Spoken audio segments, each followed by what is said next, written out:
Nossa, esse exercício do Enem aqui é embaçado, hein? Mas vamos comigo aí que a gente consegue. Ele faz o seguinte, ele faz uma invenção que ele diz que tem vários acoplamentos. Então, primeira coisa que nós vamos entender aqui nos acoplamentos, ó. Quando eu tenho o eixo do motor, presta atenção que ele está do mesmo eixo na engrenagem A. Eles estão juntos. Se o eixo do motor der uma volta, a engrenagem A também vai dar uma volta. Então, eles são o que a gente chama de coaxiais, ou seja, eles têm o mesmo eixo. Então, qual é a primeira informação que eu consigo tirar? A frequência da engrenagem A, ela é a mesma frequência que o eixo. Então, a engrenagem A tem a mesma frequência do eixo do motor. Legal, legal? Então, a engrenagem A mesma frequência do eixo do motor. Aí, depois, o que vai acontecer? Perceba que a engrenagem B, ela está em contato com a engrenagem A. Então, nós vamos ter que fazer uma transmissão de movimento. A engrenagem A vai transmitir movimento para o B. Só que aí eles estão em eixos separados. Se eles estão em eixos separados, eu faço aquele esquema. FA por FB, FA por FB, aí fica FB, aqui fica RB por RA. Pô, me enrolei inteiro, mas você entendeu, né? Eu inverto os raios aqui. Então, FA por FB, RB por RA.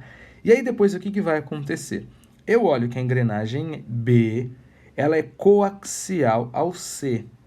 Então, eu consigo dizer que a frequência do B é igual à frequência do C. Então, se eu fizer essa relação entre A e B, eu descubro a frequência do B, logo de cara, de grátis na faixa, eu descubro também a frequência do C.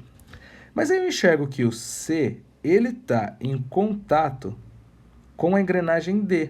Então, eles estão em contato mais fora do eixo, então eu vou transmitir o movimento do C para o D da mesma forma. Frequência de C dividido pela frequência de D é igual ao raio do D dividido pelo raio do C. Eu só vou inverter os dois.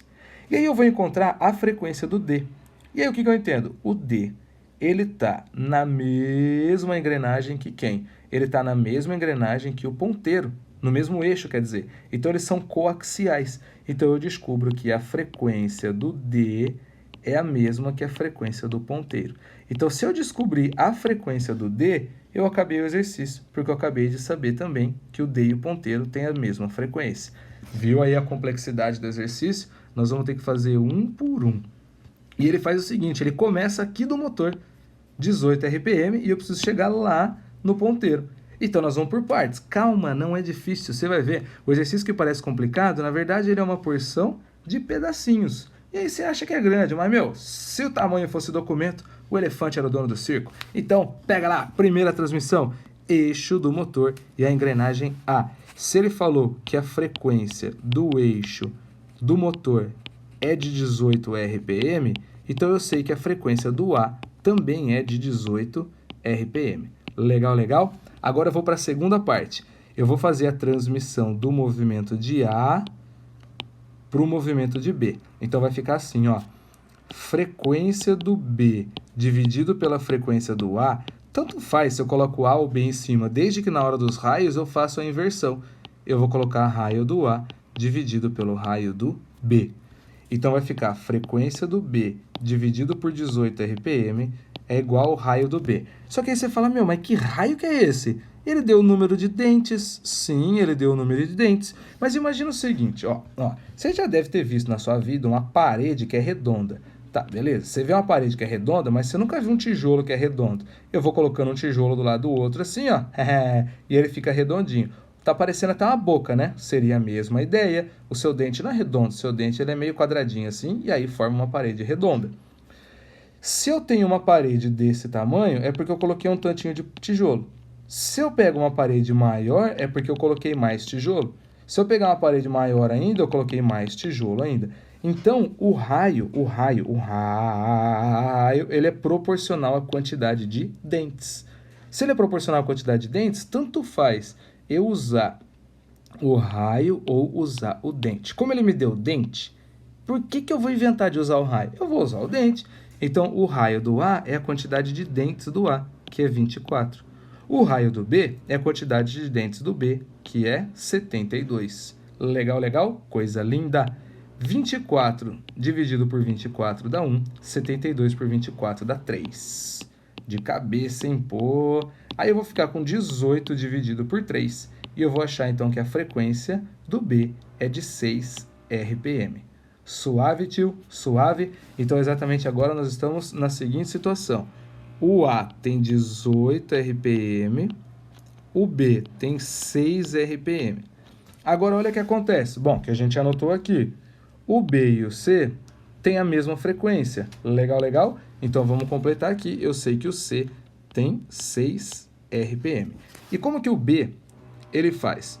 O B e o C têm a mesma frequência, então eu sei que a frequência aqui do C vai ser 6 RPM. Agora ele está em contato com a engrenagem D.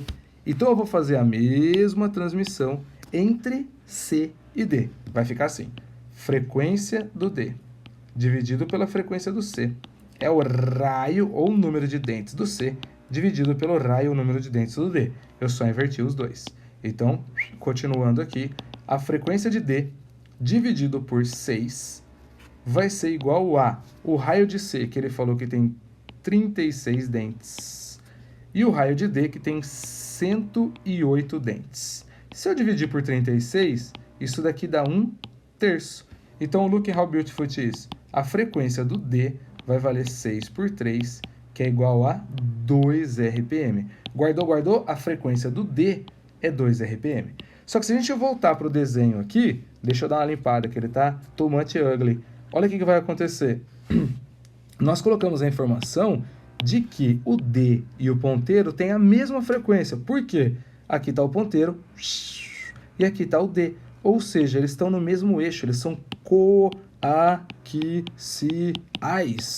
Então, se eu achei que a frequência do D é de 2 RPM, logo, por tudo, contudo, todavia, a frequência do ponteiro também vale 2 RPM. Então, a alternativa B de